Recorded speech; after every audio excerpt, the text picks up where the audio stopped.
Hello students, I am Sudhir Shukla और मैं आज आपको फिजिक्स का एक और लेक्चर लेके आ गया हूँ।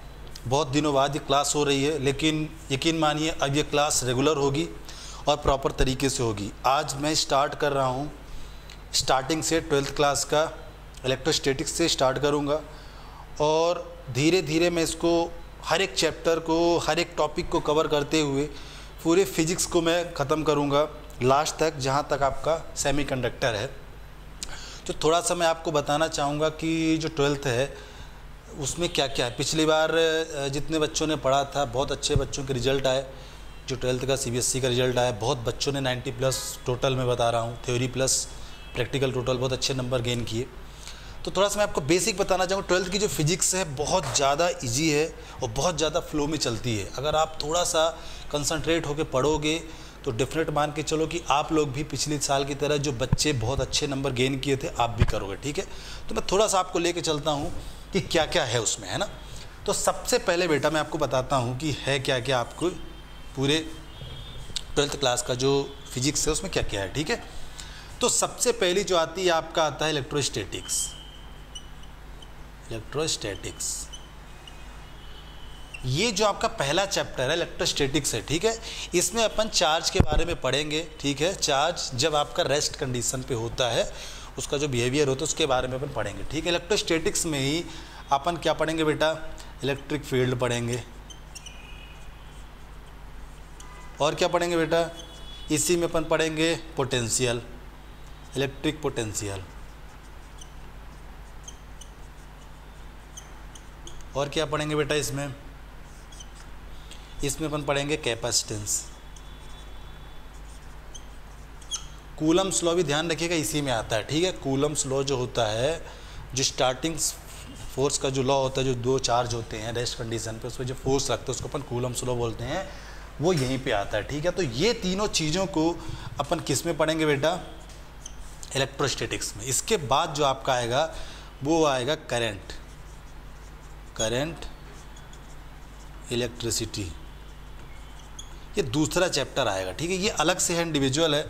इसमें आप क्या पढ़ोगे, ओम्स लॉ पढ़ोगे। ठीक है, तो इसमें बहुत चीज़ आपको पढ़ने को मिलेगा। ठीक है, रेजिस्टेंस के बारे में पढ़ने को मिलेगा, एमीटर क्या होता है, गैल्वेनोमीटर क्या होता है, तो बहुत चीज़ें हैं, बहुत ईजी है। ठीक है, तो इसमें आप बेसिकली जो है ये ओम्स लॉ होगा। ठीक है, तो इसी पे बेस्ड अपन कंडक्टर पढ़ेंगे। ठीक है, करंट के बारे में पूरा जो बिहेवियर होता है। ठीक है, सीरीज और पैरेलल रेजिस्टेंस के बारे में पढ़ेंगे, मिक्स रेजिस्टेंस के बारे में, इंटरनल रेजिस्टेंस होता है तो सेल के बारे में पढ़ेंगे। तो डिफरेंट काइंड्स ऑफ, है ना, ये सभी चीज़ें हैं जो पूरा करंट इलेक्ट्रिसिटी में पढ़ेंगे और ये बहुत ईजी है, बहुत मज़ा आने वाला है फिजिक्स में, है ना।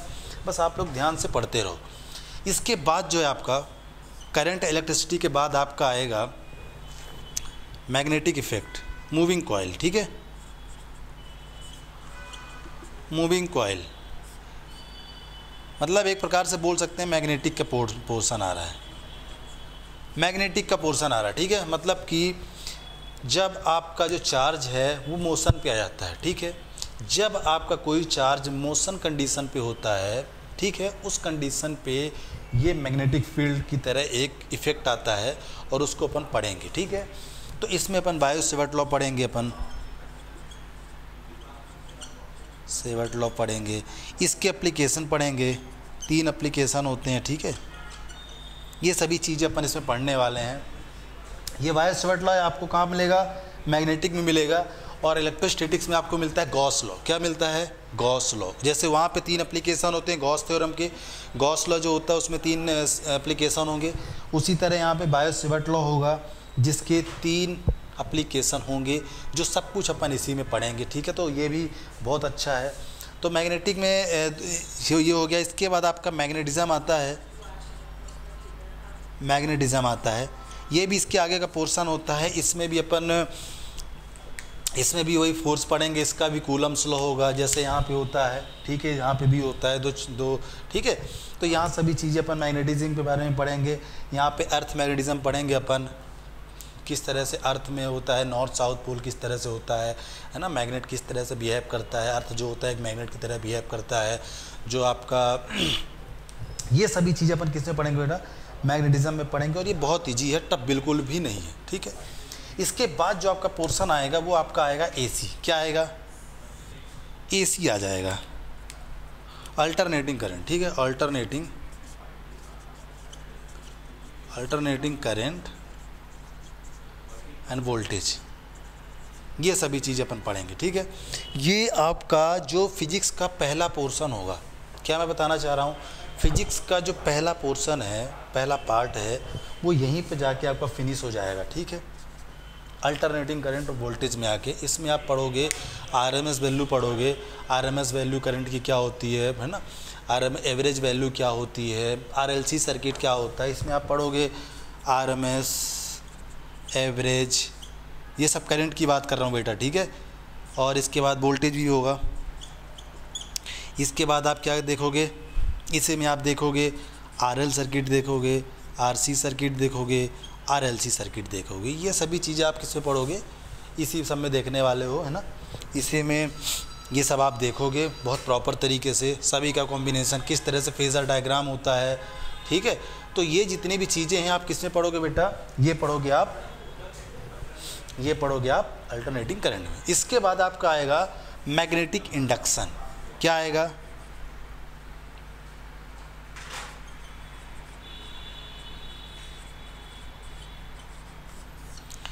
इंडक्शन भी बहुत ईजी पोर्शन है, इसमें कुछ भी नहीं है, सिंपल सा पोर्शन है।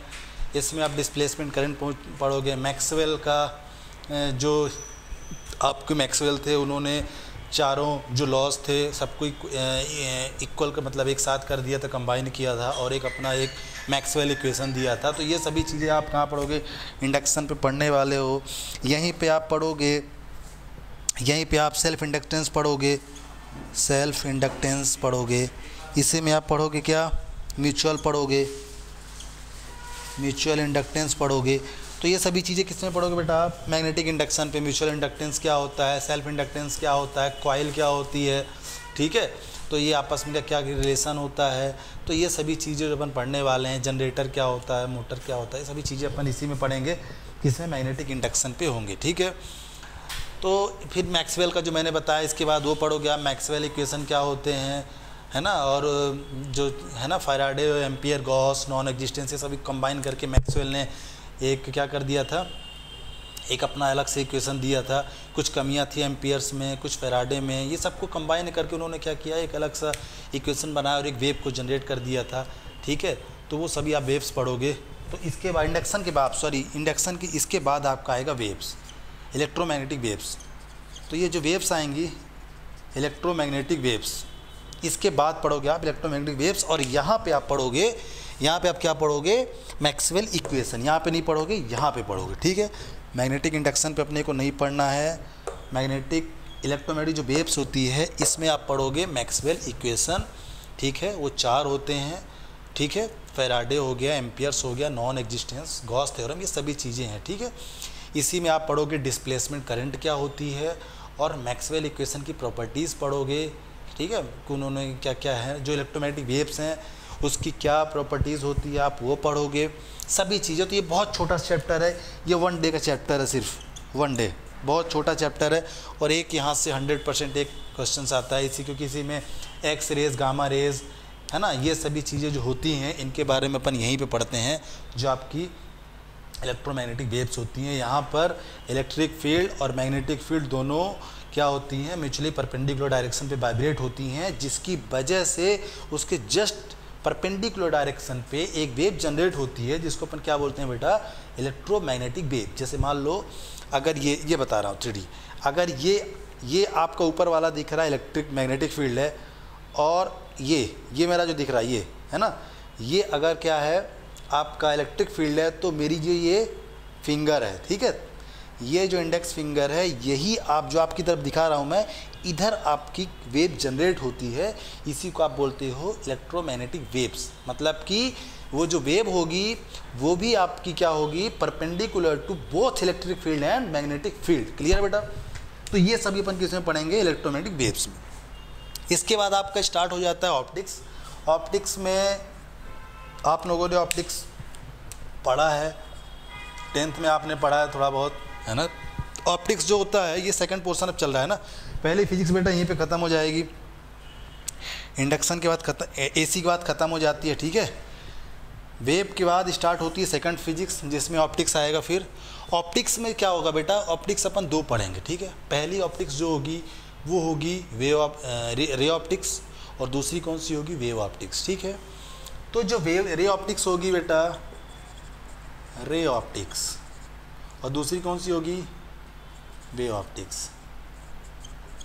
ध्यान दीजिए आप, ये जो वेव ऑप्टिक्स होती है, ध्यान रखना आपको, ये जो वेव ऑप्टिक्स होती है ये आप लोगों ने नहीं पढ़ा, ठीक है। क्यों? क्योंकि यहाँ पर जो लाइट है उसका बिहेवियर कैसा होता है, एक वेव की तरह होता है, ठीक है, वाइब्रेशन होता है। यहाँ पर पार्टिकल की तरह बिहेव करता है, लेकिन यहाँ पे एक वेव की तरह बिहेव करता है।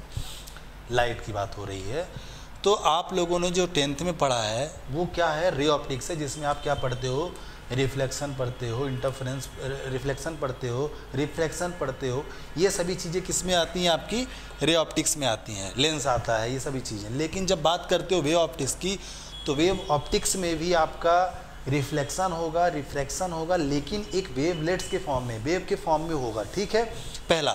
दूसरा, इसमें एक नया चीज़ आती है, जब दो वेव आपस में मिलती हैं तो इंटरफेरेंस होता है, तो एक इंटरफेरेंस आएगा और डिफ्रैक्शन आएगा। तो ये दो चीज़ें हैं जो आपको वेव ऑप्टिक्स में ही पढ़ने को मिलेंगी। रे ऑप्टिक्स में इसका कोई एग्जिस्टेंस नहीं होता है। तो यहाँ पर इंटरफेरेंस की बात होगी, ठीक है, जहाँ पर कंस्ट्रक्टिव इंटरफेरेंस होगा और डिस्ट्रक्टिव इंटरफेरेंस होगा, है ना। इसके बाद अपन डिफ्रैक्शन पढ़ेंगे। तो ये सभी चीज़ें हैं जो बहुत ईजी है और ये बहुत इंपॉर्टेंट भी है बेटा, ध्यान रखना।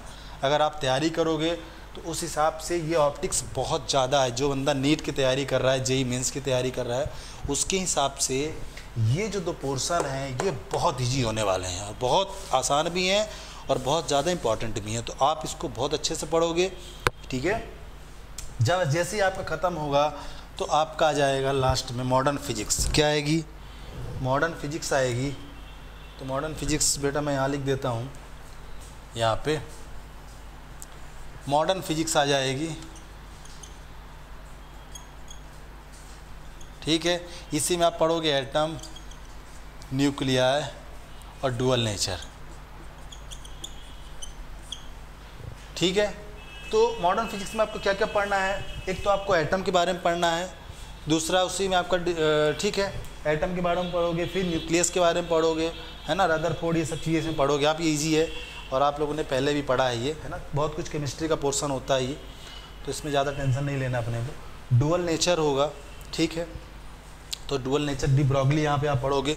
तो ये बहुत ईजी है, छोटे छोटे चैप्टर हैं ये, बिल्कुल बहुत ईजी भी हैं और बहुत छोटे छोटे चैप्टर हैं। तो आसानी इसको आप कवर कर सकते हो और अच्छा खासा नंबर गेन कर सकते हो, ठीक है। इसके बाद जो लास्ट में आपका आएगा, डुअल नेचर के बाद आपका आएगा सेमीकंडक्टर। क्या आएगा बेटा, सेमीकंडक्टर। सेमीकंडक्टर क्या होता है, सेमीकंडक्टर क्या होगा बेटा, अपन ने अभी तक कंडक्टर के बारे में जाना है, अपने को इंसुलेटर के बारे में जाना है। कंडक्टर क्या होता है, जिसमें जो कंडक्टिविटी होती है, करंट का जो कंडक्शन होता है वो बहुत ज़्यादा होता है, ठीक है। तो वहाँ पर वो क्या कहलाती है, कंडक्टिविटी या कंडक्टर, है ना। जैसे कोई वायर हो गया, कॉपर वायर हो गया, एल्यूमिनियम वायर हो गया, कंडक्टर है। लेकिन उस, ठीक है, इंसुलेटर क्या होता है, इंसुलेटर मतलब ये जैसे ये, इसको मैं पढ़ा रहा हूँ, क्या इसमें करंट फ्लो हो सकती है, इसमें करंट फ्लो नहीं हो सकती, तो क्या हो गया आपका, इंसुलेटर हो गया। तो जिसमें करंट की फ्लो नहीं होता है, ठीक है, उसको मैं फिजिक्स के लैंग्वेज में बाद में आपको बताऊंगा कि कंडक्शन बैंड होता है, एक वैलेंस बैंड होता है, दोनों के बीच का गैप बहुत ज़्यादा होता है, जिसकी वजह से जो इलेक्ट्रॉन होते हैं जंप नहीं कर पाते कंडक्शन बैंड में, और वहाँ पर कनेक्टिविटी नहीं होती है। तो अपन बाद में देखेंगे, ठीक है। क्यों, क्योंकि थोड़ा सा फिजिकल टर्म आएगा वहाँ पे, लेकिन अभी सिंपल सी बात है। क्यों कि जैसे ये एक प्रकार का इंसुलेटर है, इसमें करंट का फ्लो नहीं हो सकता, तो ये क्या कहलाएगा बेटा, आपका क्या कहलाएगा, ये इंसुलेटर। लेकिन बात करते हैं यहाँ पे सेमीकंडक्टर। सेमीकंडक्टर एक अलग तरह का मटेरियल होता है, जिसमें जो प्रॉपर्टीज़ होती है वो कंडक्टर की भी होती है और इंसुलेटर की भी। अब आप बोलो सर ये कैसे पॉसिबल है, तो बेटा पॉसिबल ऐसे होता है कि इसमें जो भी एक्शन होता है, एक्शन होने का मतलब क्या होगा, एक्शन होने का मतलब है कि करंट का फ्लो होना, ठीक है। तो इसका जो भी एक्शन होगा वो पूरा कंट्रोल्ड होता है। कंट्रोल्ड होने का मतलब ये होता है कि इसकी कंडक्टिविटी ना तो बहुत ज़्यादा होती है और ना तो बहुत कम होती है, मॉडरेट होती है। इसीलिए जितनी भी इलेक्ट्रॉनिक्स डिवाइसेस होती हैं, आपने कभी सोचा है कि जितनी भी इलेक्ट्रॉनिक्स डिवाइसेस होती हैं, अगर वो पॉसिबल हुई हैं तो सिर्फ और सिर्फ किसकी वजह से हुई हैं, सेमीकंडक्टर की वजह से हुई हैं। अगर सेमीकंडक्टर नहीं होता तो ये सभी चीज़ें नहीं बन पाती। जो पहले कंप्यूटर आपने देखा था, बहुत बड़े बड़े कंप्यूटर होते थे, है ना, एक कमरे के बराबर होते थे। बाद में क्या हुआ, धीरे धीरे सेमीकंडक्टर आया, चिप्स आई, है ना, ट्रांजिस्टर आए, ये सभी चीज़ें आई, तो उसकी वजह से वो जो पार्ट थे कम होते गए और एक चिप में उसको सिमुलेट किया गया और उसका साइज़ धीरे धीरे रिड्यूस होता गया। और आज आप देख रहे हो कि एक मोबाइल को हाथ में लेके अपन सब कुछ, पूरी दुनिया जहान की देख सकते हैं, सब कुछ कर सकते हैं, अपन पढ़ भी रहे हैं, वहाँ पे बात भी कर रहे हैं, है ना, हर चीज़ों को अपन यूज कर रहे हैं। तो सेमीकंडक्टर का जो एप्लीकेशन होता है बेटा बहुत वास्ट है, बहुत ज़्यादा है। तो अगर सेमीकंडक्टर नहीं होता तो ये मान के चलो कि जो भी अपन आज इतने एडवांस हो चुके हैं ये पॉसिबल नहीं होता। तो इसके बारे में अपन पढ़ेंगे कि सेमीकंडक्टर क्या होता है, पी टाइप है, एन टाइप है, ठीक है, उसको पिनाने के बाद क्या होगा, डायोड होंगे, पीएन जंक्शन डायोड होगा, है ना। इसके बाद अपन पढ़ेंगे ट्रांजिस्टर क्या होता है ना, रेक्टिफायर क्या होता है। आपके जो सिलेबस में है सिर्फ रेक्टिफायर तक है, रेक्टिफायर के बाद आपका वो नहीं है, सिर्फ रेक्टिफायर तक है, ठीक है।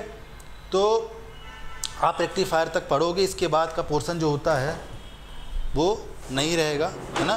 तो आप बेसिक, आपको मैंने आज सिर्फ आपको बताया, ओवरव्यू बताया है कि 12th की फिजिक्स में आपको पढ़ना क्या क्या है, ठीक है। आपको मैंने जितना कुछ बताया, इस बोर्ड में जितना लिखा है आपको मैं पूरा कवर कराऊंगा। बस आप प्रॉपर तरीके से पढ़ते रहिए और चैनल को सब्सक्राइब करिए। Thank you.